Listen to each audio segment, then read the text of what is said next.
Hi, and welcome to Recovered, Interviews with Alcoholics, a podcast from the Magdalen House, a recovery community for alcoholism. We're a 501c3 nonprofit in Dallas, Texas, lovingly known by many as Maggies. Every first and third Wednesday, we drop a new episode from one of our 3 podcast series. In Recovered, a recovered alcoholic from our community sits down and shares their story, what it was like, what happened, and what it's like now. I'm your host, Laura Wilson, a recovered alcoholic and the communications manager here at Maggie's.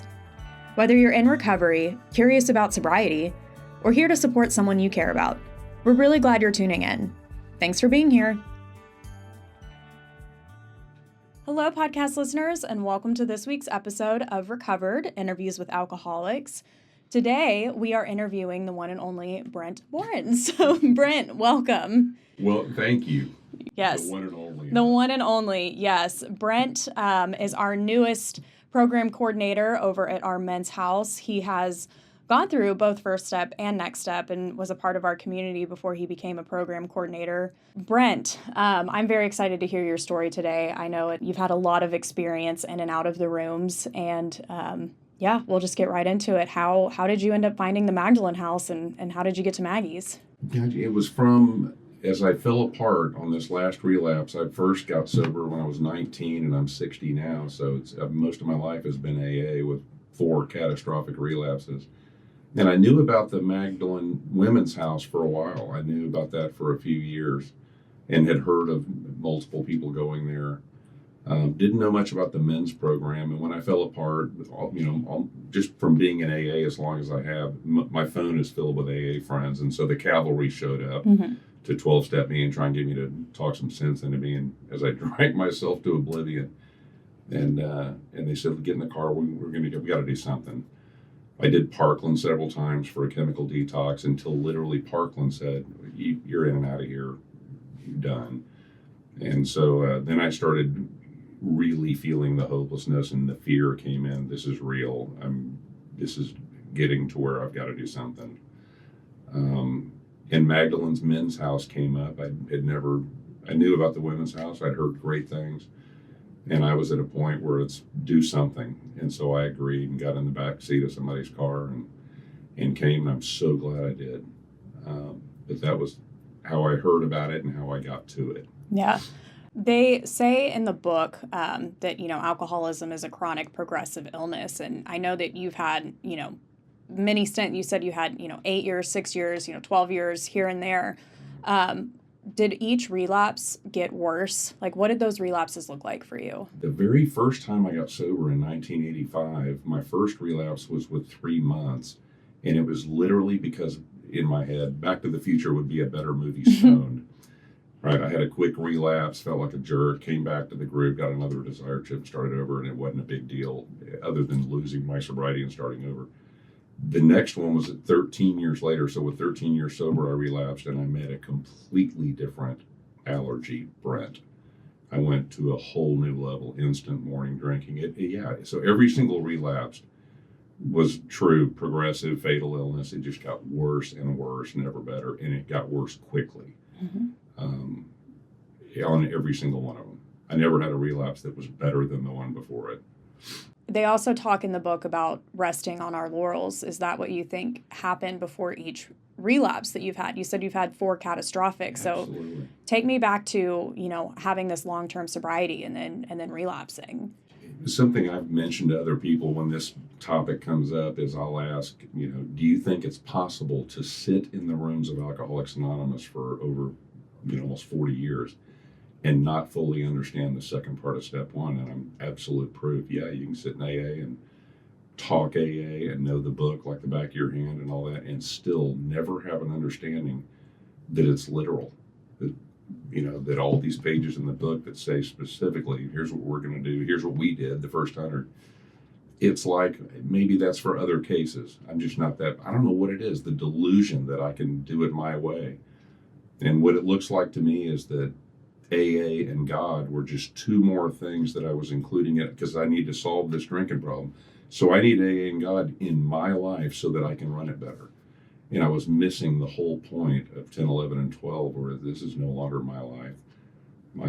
it really is literal. I have to do everything in the book, and I have to live in 10, 11, and 12, not just doing what I think I need to. Yeah. So it was can you sit in AA for decades and not get it? I did.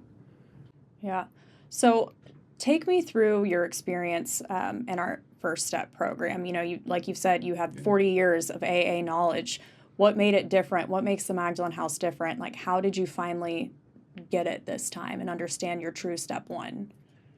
That's a great question. I'm not sure I completely know, because I think I do, but how do I know what that? First of all, what's different about Magdalen House? I don't know. I'm not an expert on all the other ways, so I don't know. But for me personally, what was different? It's the staff that has been there before. It's not some, here, take these drugs to stabilize you and do this and do that. The staff cares completely. They've been there. They know exactly what it's like. And I came in just defeated enough. I think I came in I felt horrible. Parkland had quit doing a chemical detox for me. The last doctor, I went into Parkland right before I came to Maggie's. And the doctor said, I'm discharging you. You've been in and out. You just keep coming back. And that one really put the fear in me. I'm going to die of alcoholism. If I stop drinking cold turkey, I'm not going to survive this. So I bought a ton of beer, and I went home and sat in a dark room, and I sipped beer nonstop until I could get into Maggie's. And I showed up at Maggie's shaking and sweating hard for most of the 2 weeks that I was in there. But I came in defeated, and I tried to come in with an open mind, even though I've been to a gazillion meetings. Brent, you just think here's how well your knowledge is working for you. Here right. You are shaking and sweating in a 2-week detox center. So I just tried to have an open mind and quit listening to me. And the meetings are awesome. All the outsiders that come in that are part of the Maggie's environment was wonderful. True 1, 2, 3 message instead of, you keep coming back, it gets better. Yeah. It was true, the hopelessness of step one, and mainly for me, the second part of step one, that I had never taken the program literally on the second part of step one. What do you mean the second part of step one? Explain that to people who may not know who are listening. The first part of step one, as it's written on the wall, is like, I am powerless over alcohol. In other words, when I drink, it's wheels off. When I drink, I lose control. I can't quit drinking. I drink longer and more than I say I'm going to. The allergy is so obvious that I've kind of, with some sponsees and whatnot, I said, let's just call the allergy part duh. When you drink, it's wheels off. You already knew that. That's why you came to AA. It's the second part of step one that your life is becoming manageable. I can't wake up on autopilot. I can't wake up in the morning and think, what do I need to, because I feel like I'm just as smart and capable and talented and just like these other friends of mine that are non-alcoholics, and they just wake up in the morning. They don't need a meeting. They can do prayer meditation. They can do whatever they want, but they don't have to live a spiritual life as described by the big book. They don't have to wake up in prayer or meditation. They don't have to be completely accountable in real time in step 10. They can just go through their lives. What do I need to do for me? And I kept getting there while in Alcoholics Anonymous. With time, the desperation of my beginning in AA would keep me glued to it, all the way to past my 5th step. Everything got hazy. And then I just never lived in steps 10, 11, and 12 after completing a 9th step. No. And if you ask me why, I wouldn't have the answer. But thank God nobody in a meeting asked me why. Yeah. I can just sound pretty good at a meeting, but I'm not doing it all. I had never finished my 9th step, and I'm living in 10, 11, and 12 when it's convenient to me. Basically, it's me managing AA and God to an extent. And but I came in just trying to have it was hard to, because I have this, AA experience, which doesn't solve. I'm not going to have a spiritual awakening with knowledge. I'm not going to have it with how many meetings have I been to. I have to do what's in the book. Yeah. And as a side result, while I'm busy doing that, I got free. And all of a sudden, a happy life showed up while I'm not even paying attention to it. Right. The real deal. And I sat in AA for decades, not doing it all. Yeah. I did most of it. Yeah. Sometimes I wish half measures availed us nothing were written differently, where it's 999 out of 1,000%. Yeah. You're either all in or you're not in, and I just never saw it that way. Self-knowledge avails us nothing either. I called it Yeah. sober enough syndrome. I'm sober enough. Yeah. I'm doing most of it. I got a sponsor. I'm checklist AA. I'm hitting the meeting. I'm doing this, but it's just me running my life. How did you feel internally? Great question. A sponsor of mine out in Memphis told me, it really hit me when he said this. He goes, I asked him, I think that started with me asking him, so a recovered alcoholic can become an unrecovered alcoholic. He goes, oh yeah, you just got to start living selfishly and dishonestly. He goes, I'll tell you another thing. It's like leaving the highway on an exit. You don't even realize you've left the highway. And so he goes, in other words, what does it feel like to be a recovered alcoholic that just slips into unrecovered alcoholic? It feels completely normal. Yeah. You won't notice a thing. Yeah, it's terrifying. It is true. That's been my experience. I thought I was fine right up until, oh my God, what's happening to me? Right. So now I've relapsed because I've done somebody passed a drink my way and I took it. I've had I can get away with it deal. I'm only going to drink on the weekend. I'm going to quit on Sunday, be at work Monday. I've had that. I've had I don't care. I've decided I'm drinking. In all of these, it always looks like I'm choosing to drink. And it's just unrecovered alcoholism. Obsession's back, and I have no power against obsession on my own. So, yeah. But it sure looks like I did it. Looks like I made a choice to do it. Just insane. It's the worst disease ever. Well, that's the most baffling. I mean, they talk about it in the book, and it's so true. You know, I like to think that I have common sense most of the time. I know not to go run out into the middle of traffic on 635 during rush hour. However, if I was out of alcohol and there is a bottle of vodka in that median, like I will do whatever it takes to get it. Like I am a quote unquote normal person. I use the term normal very loosely. But when it comes to alcohol, I am insane. And that's what I could never understand is why I am so insane when it comes to alcohol, yet I am, somewhat sane in real life. Limited insanity. Yeah. It's a weird, like sometimes you'll have a sponsee and they don't get it either. And you're like, are you allergic to any foods or meds? And they go, oh yeah, I'm definitely allergic to strawberries. And I go, okay, do you go to Strawberries Anonymous meetings? Yeah. Do you have to read an anonymous strawberry big book? They're like, no. So, do you try different ways of eating strawberries? Right. Yeah. Do you slice them differently? Strawberry jam? Yeah. But the knowledge that when I drink, it's wheels off, that one I just, duh. Yeah. It's the other, when I'm sober, where obsession lives, and I'm running my life, it happens every time. That's the one that I just feel like either a fast forgetter or a slow learner. Right. Or the disease is actually that bad, and the solution, as it's written, it's literal. Yeah. And for some reason, I'm special. No, it isn't. I can do enough of it. I'll do enough AA to be okay. I'm fine. Yeah. And all I was doing was controlling AA and God and everything else. It's still my life, my time, my money. And I didn't even notice I'd left the highway, and all of a sudden I've ruined everything again. We use again a lot. Yeah. Takes a lot of agains for me to wake up. Right. Yeah, and you're so right about Maggie's. I'm someone too who, been in and out of different institutions. I think I'd been in 9 institutions in a span of 6 years. But what makes the Magdalen House so different is it is peer implemented. It is an alcoholic who is sitting in front of you who has had the same experience. And out of anywhere that I had been, I mean, yes, they gave us the big book. We do use the big book as our curriculum. The Magdalen House is not AA, but we do study the big book where, we find our problem and our solution. But what made it so different was the fact that someone had the same experience. And no disrespect to anybody who has a bunch of letters after their name. They spend a lot of money and time to get those letters after their name. Right. But I can remember, the very first person that drew out the body and mind for me is someone that I had known for years. We weren't close, but we had, gone to elementary school together. And she was the very first person that drew that body and mind out for me. And I thought, well, that's interesting for y'all.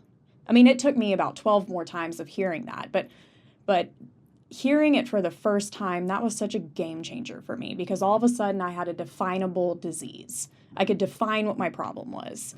And that was something I didn't have. Was there a specific moment for you coming in here with a head full of knowledge or a specific meeting and first step that you can remember that kind of changed everything or changed your perspective? There were many meetings. I don't know if there was one specific meeting when I was in First Step that just laid it out. And I I didn't get to have an aha moment of discovery about step one, just because of the knowledge, I guess, that I had before. I heard different things. I heard it put different ways. Great meetings. There were always, the staff meetings were wonderful. They were well thought out. It was just very well done. There was a thing I heard, this was several years ago, when a guy was describing obsession and allergy. Saying obsession has one job only, to get me to the first drink, and that's it. As soon as I take the first drink, obsession can go watch Netflix. Now allergy, Brent, takes over, and you go along for what circumstances stop you eventually, and you emerge remorseful into, my God, how did I let this happen again? But I love the way he put it. He goes, a real alcoholic firmly decides, I'm going to drink a 6-pack of beer. That's it. And then he drinks for a year and ruins everything and gets fired and divorced, all the normal stuff. Why is that? Because the guy drinking the second beer made no such promise. And I thought that was so well put, to really put a firm idea into obsession and allergy and the lunacy of it. I mean, it's just, I don't know of another disease like this one or this bad. Right. So was there a moment that opened up the mental and the physical? For me, not really. It was great ways of hearing what I needed to hear. It was, for me, I had to come in and stop listening to me. I'm listening to all these people, and I'm talking with them after the meeting, and I had a wonderful sponsor that's driving across town to meet me there and help me sift through the Brent thoughts of, the Brent newcomer thoughts, and help me stay focused on the thing that matters. I have to do what's in the book. I have to understand everything in there, and I have to do everything in there. All right. Period. Right. All the way to living in 10, 11, and 12 and not just sounding good at a meeting. Yeah. So, and I broke like a horse. I don't know how else to put it. It was like day 3 or 4 in my first step, being there, just trying to ignore my own thoughts and praying in the morning, God, please come dump my mind out and pour it down the drain. I've got to start. I have to have a new experience. Right. My knowledge, here I am in detox with knowledge and all. It didn't do it. And so I let go of everything. I don't care what happens to me next. I took the prayer, thy will not mine be done, and I added, I don't care what happens to me. Yeah. To the end of it. And with that mindset, I went through the first step experience, going to every meeting, listening to it, taking notes of things I hadn't, or a way of putting it that I haven't heard before, and going through the steps with my sponsor while sweating and shaking and ready for the next thing, whatever I need to do the minute I get out of first step, which was sign up for next step. Yeah. So tell me about your next step experience. So what made you decide to, you go through first step, you get the hardcore education on steps 1, 2, and 3, and then you get into next step. Did you work any steps in between? I did. Yeah. So tell me about that. The minute I got out of first step, I did my 5th step. I had my 4-step written. My sponsor was like, go, you know what you're doing. Let's do this. And we walked over everything, and did my 5th immediately, did a 6 and 7, got my 8th step prepped, went over that with my sponsor, and started going on it. At the same time, Skylar was calling, and let's get you the next step done. So I picked a day and went through that. And it was great. They had things that we were doing. It's account, like checking in. You get a buddy assigned to you a next step, and you're checking in on them. What can I do to help? Do you need any help? What's going on with you? It was wonderful. I loved it. And it's some of the best speakers ever. Plus, it's not just step study meetings by great speakers, which it is, but they're also doing chairing meetings and relationships within the principles of AA. And there were some just wonderful modules of next step, and I'm so glad I did it. Yeah. It was wonderful. I want to go back to your 5th step. Obviously, it was not the first 5th step that you have worked in this program. So what was different about this 5th step? Were you more thorough and honest, or did you do it faster, or did different character defects come up? I mean, tell me about it. No, on all of that. It was, I have always done, it's after step 5, where my program in the past has always gotten hazy. And how did this one guy, it was the same guy out in Memphis. When we first met, and I'm on a relapse, I'm brand new again in AA, and he had just met me, and we've talked for 30 minutes, and he goes, I think I've got you pretty well figured out. And I go, we've known each other 30 minutes. He goes, you know you're an alcoholic, so when you fall apart, you go to AA. You get a sponsor, you got to do the deal. So you want steps 1, 2, and 3, you do whatever assignment your sponsor gives you. You write a pretty good 4th, you deliver a good 5th, at which point AA becomes kind of hazy. Just you talk about it well in meetings, and you don't live in 10, 11, and 12. You do it when you think you need to. Am I close? Yeah. And I was just like, first of all, don't be that right that quick. It was just dead on. He nailed me. He asked me, he goes, that this disease is progressive and fatal, and the only way out's the big book and the spiritual awakening. I go, yeah. And he goes, let me ask you this. Have you ever pulled the big book off the shelf when it wasn't a sponsor assignment? It wasn't because you're about to chair a step meeting. Mm-hmm. Just on a day off, have you ever studied the big book to make sure you haven't missed anything because you don't want to die? And I couldn't believe after all these years in AA, it floored me. I just sat there silent for a minute, and I thought, I can't believe the answer is no. No, I've never pulled the big book off the shelf on a day off to make sure I haven't missed anything so I don't die of torture, basically, which is alcoholism. I can't believe the answer is no, but I haven't. Anyway, so my fourth and fifth is everything I could think of. Yeah. Whatever I forgot, I'll catch in step 10 later, but it was everything I could think of. And I'm better. I'm not perfect in anything, but I'm much better at seeing my fourth column and just getting right. Let's get this over with. It's going to happen anyway. So There's no such thing as getting away with anything in AA. You can lie to your sponsor, you can lie at meetings or whatever. All it does is you don't have the one thing that will solve the problem. I won't have a higher power running my life if I'm lying. Right. So there's no such thing as getting away. God, is that a hard... But I lived a life of getting away with it. Right. If I work remote from home, they're not going to know. I can take a break here and there, and big deal. In AA, there's no such thing as getting away with anything. All I do is remove my higher power by living selfishly or dishonestly. And I'm the only one that pays the price, not my sponsor. If I lie on my fourth, doesn't affect his program at all. So anyway, I went right through them, got into 8, and went after it. Still doing the payoff. I haven't paid off all the money yet, but I've got it started. I'm doing the monthly thing, and I've faced everybody. I've got a line through everything on 8, and I've got spreadsheets covering the money from here on out. Yeah. And I'll get there. Yeah. Because God's doing everything else. He'll provide the money. My job is to seek Him through the big book, and He will solve all my problems. It's an unbelievable story. And if it hadn't happened to me, I wouldn't believe it. Right. AA. The solution of AA is nonsensical. Right. Almost. Until you experience it. Until it works. Yeah. Until it completely works for you. You're like, I can't believe this works. Yeah.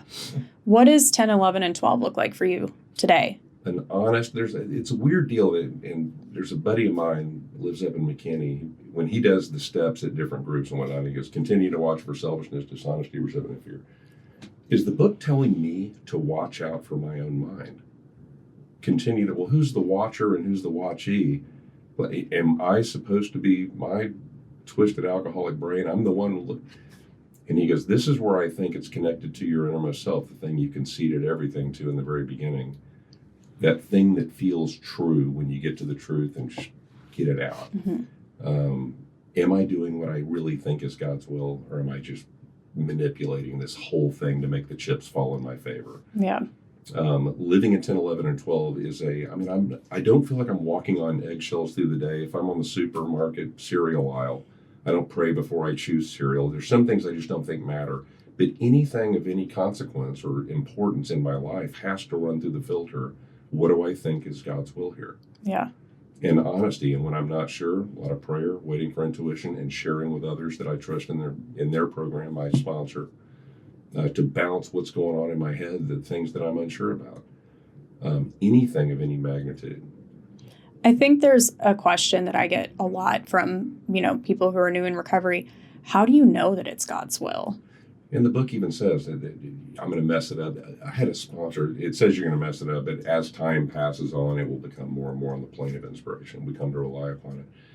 I had that same thing. How do I know? Right. This isn't just delusional, my will, and I'm thinking it's God's will. And I've never heard a better answer to this. He goes, if you slip up and it's your will, but you really were trying to do God's will, it'll be the best version of your will there ever was. Mm. And I thought, what a great way of looking at that. Yeah. And then the book even says, don't worry about it. Yeah. It'll clean it. So don't worry. If you're not going to fail when you mess up while trying to do the right thing. I think that's where progress, not perfection, really matters, because I've hidden behind that line. Mm-hmm. Here's why I'm not doing the 9-step. Mm-hmm. Progress, not perfection. I'll get to that eventually when I see them. Yeah. baloney. I just use progress, not perfection, as a lazy shield. So not only do we have First Step and Next Step, but the Magdalen House also has community. How did you get involved with the community once you got out of First Step? As soon as I got out of First Step, I signed up for Next Step. And when I left First Step, I needed a new job and a new place to live immediately. I'd been renting a duplex, and it was sold, and I have to get out, and I drank myself out of my last job. I was too drunk to call in and say I have a personal emergency. I couldn't find a moment where I wasn't slurring. Yeah. And I literally, because I was just nonstop drinking, I literally couldn't pick up the phone and call work and say I'm having an emergency or whatever. Yeah. I'm so glad it worked out the way it did. Yeah. I love what I do. But anyway, so I got into Next Step, and that was my deal. So I'm back at home, and all I'm doing is I'm looking for a place to live and a new job. And I tried a bunch of online things that weren't doing anything. Finally, I just used Google Maps, and I went to a circle around my apartment because I hate driving in Dallas. Mm-hmm. And I went to the online portal of every single company around my apartment and filled out an app.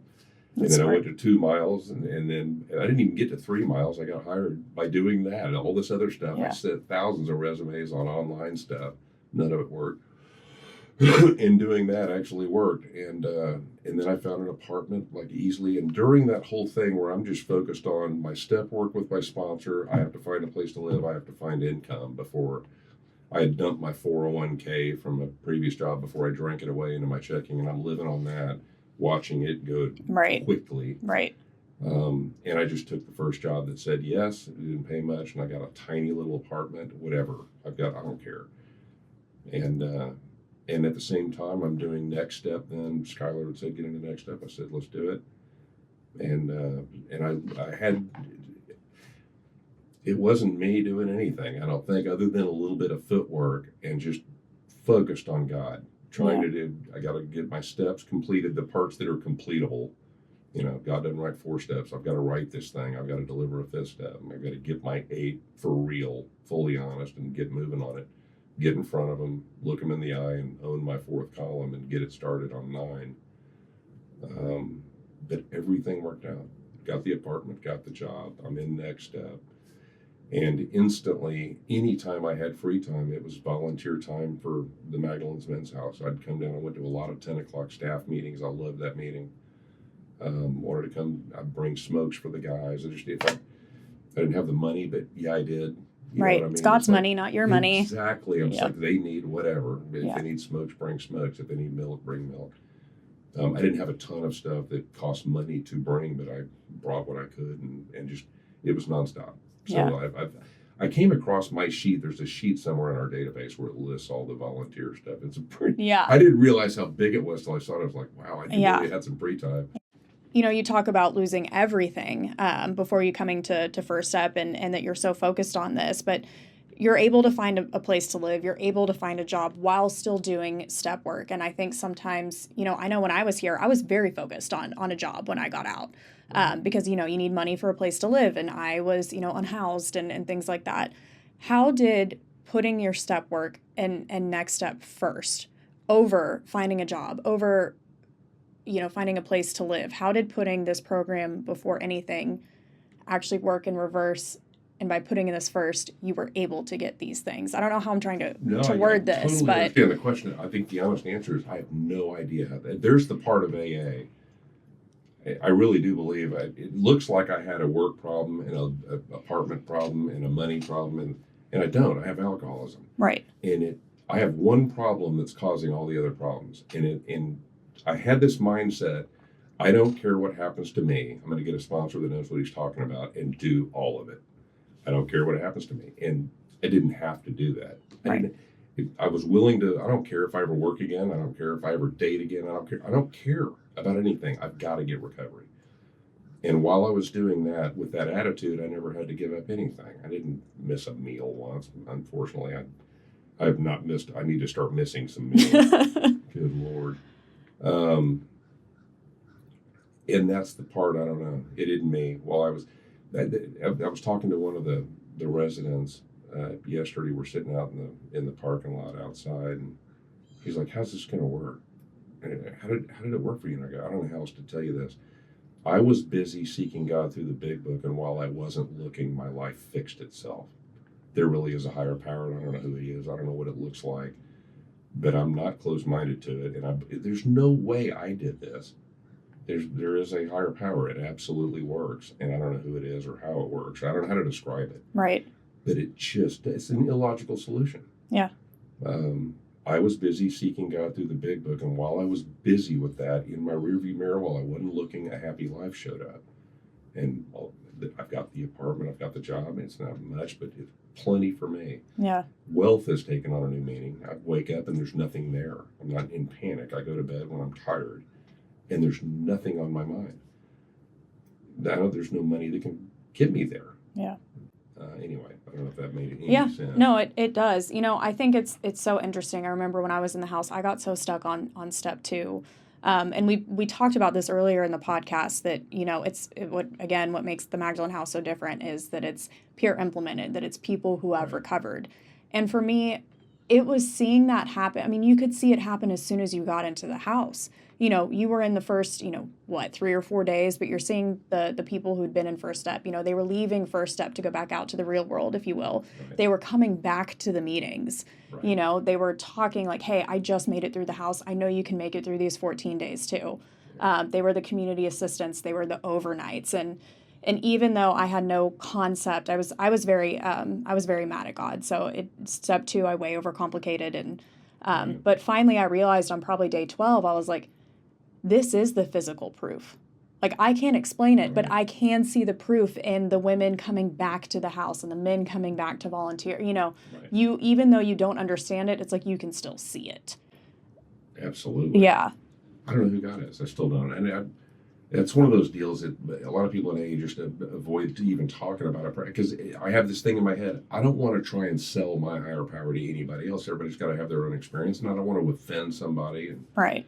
I had a religious phase in my life where I was all in Christianity, and then the more I studied, I fell out of it. The more I studied, the less I believed, and then I just got quiet about it. I just don't want to. Yeah. I just won't talk about it anymore. But I don't know. I'm open. I'm not an atheist. I'm open to something's out there. There's no way I did this. No. So I don't know what it is, and it still works anyway. Just like I've heard it a million times at a meeting, and yet I'm still afraid to talk about it with other people because I'm afraid to offend somebody, or with Christianity, or with anything else. And I love that they built the whole program non-religious completely. It doesn't matter who's sitting next to you or where we grew up or what indoctrination we're into. It doesn't matter. The spiritual way of life doesn't offend any religion. Yeah. So mine's kind of weird. But that's the beauty of it. You don't have to understand it.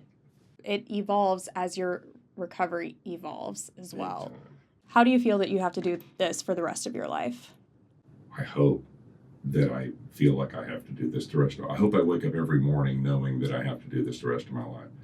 I've let it slip away several times. I've had catastrophic relapses when I start running my life again while going to AA and calling a sponsor and telling them how great my day was, or just nonsense that I left steps 10, 11, and 12 on the table. I hope I wake up realizing that I've got a daily reprieve and I've got to live this deal every single. I'm fearful of that a little bit. I don't want to lose this. I've lost it before. I feel wonderful right now. God, I hope I wake up every day like today. I mean, I hope I can. Yeah. I really do. I wish I could lock that in. So I could sign a contract. Yeah. My first sponsor always said, you never have to drink again. Like that's the beauty of this program is you never have to drink again. Right. Yeah. Yeah. What does it mean to you that because of other people's donations that you were able to get all of this for free? I've seen other places that are medication. They're not medication based, but there's different types of treatment stuff where everybody's medicated and slowed down to keep the herd docile. This is the real deal. This is right out of the book. This is staff that's been through it. They know exactly what it's like to destroy yourself with this disease and then use the actual one solution there is to pull your way out of it. Part of the solution is there's the selfish side to it. I need sponsees every bit as much or more as they need a sponsor. I have to be giving back. It's part of my deal. So there's a little bit of a selfish side to it, but I don't feel like I've wasted a single hour. Like if I do some kind of volunteer work, it's just awesome. That's when it's like 12-step calls that are inconvenient. Those are the ones that feel best at the end. I don't understand the logic behind it, but it's the same way with volunteer work. It doesn't surprise me that a bunch of people got involved with the Maggie's community, got unbelievably locked in to the real solution as a result of what the Maggie's program does. You're just in this incubator of 1, 2, 3, the real deal, surrounded by real recovery, by people that know what they're talking about because they lived it. There's no Carl Jung anywhere. It's all experience in the room. And then it happens to you. It doesn't surprise me at all that you come back and be a volunteer for Maggie's. I did. Yeah. It wasn't a big decision at all. How can we help? Yeah. If somebody is listening to this and they're struggling with drinking, or thinking maybe they have a problem, or they're in the beginnings of imploding their life, what would you tell them? What would you want them to know about the Magdalen House? It works. It is the real deal. It's not some gimmicky. It's not a therapy approach. It's not a medication approach. It is the real approach that solves alcoholism, or at least the obsession side of alcoholism. And if we get that solved, who cares about allergy? It is the real deal.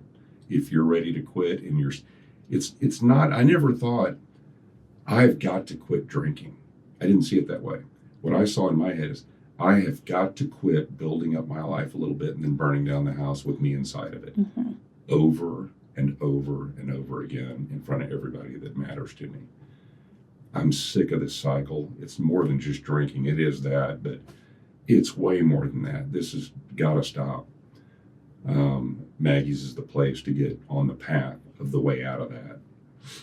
Yeah. Is there anything else that you want to touch on? Anything at all about the program, about the Magdalen House that we haven't gone over? An amends that you thought would be hard or had an unexpected result?